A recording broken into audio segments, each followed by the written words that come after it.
साथियों, भारत की सेना ने सटीकता, सतर्कता और संवेदनशीलता के साथ कार्रवाई की। हमने जो लक्ष्य तय किए थे उन्हें ठीक समय तय योजना के अनुसार सटीकता से उन्होंने ध्वस्त किया और किसी भी नागरिक ठिकाने, सिविलियन पॉपुलेशन को जरा भी प्रभावित न होने देने की संवेदनशीलता भी हमारी सेना ने दिखाई। नमस्कार, मैं हूं राधिका और आप देख रहे हैं सियासत नगरी। हाल ही में पहलगाम उग्रवादी हमले के बाद भारत ने ऑपरेशन सिंदूर के तहत उग्रवादियों को करारा जवाब दिया।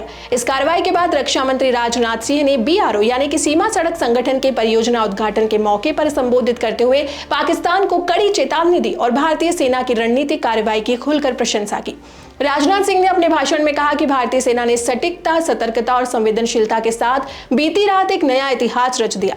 उन्होंने बताया कि भारतीय सेनाओं ने जिन लक्ष्यों को निशाना बनाया था उन्हें पूरी योजना के तहत ध्वस्त किया गया। खास बात यह रही कि इस कार्रवाई में किसी भी नागरिक आबादी को नुकसान नहीं पहुंचाया गया, जो हमारी सेना की मानवीयता और मर्यादा को दर्शाता है। रक्षा मंत्री ने अपने संबोधन में रामायण का उल्लेख करते हुए कहा, हमने हनुमान जी के उस आदर्श का पालन किया है जो उन्होंने अशोक वाटिका उजाड़ते समय किया था। जिन मोहि मारा तिन मोहि मारे, अर्थात हमारी कार्रवाई केवल उन्हीं के खिलाफ थी जिन्होंने हमारे निर्दोष नागरिकों को निशाना बनाया। उन्होंने प्रधानमंत्री नरेंद्र मोदी के नेतृत्व की भी सराहना करते हुए कहा कि भारत की सेनाओं को पूरी स्वतंत्रता दी गई है और इसी आत्मनिर्भरता ने उन्हें निर्णायक कदम उठाने की शक्ति दी। राजनाथ सिंह ने साफ कहा कि भारत ने अपने जवाब देने के अधिकार का इस्तेमाल पूरी सोच और संतुलन के साथ किया है।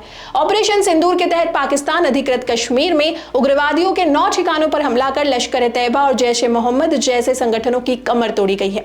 उन्होंने कहा, यह कार्रवाई उग्रवाद के खिलाफ हमारी नीति की स्पष्टता को दर्शाती है। अब भारत चुप नहीं बैठेगा। हमारे जवानों ने यह संदेश दे दिया है कि यदि हमारी भूमि पर हमला हुआ तो उसका जवाब सीमा पार भी मिलेगा। भारत की निर्णायक कार्रवाई केवल उग्रवादियों के ठिकानों पर हमला नहीं थी, बल्कि यह संदेश था कि देश की संप्रभुता के साथ कोई समझौता नहीं होगा।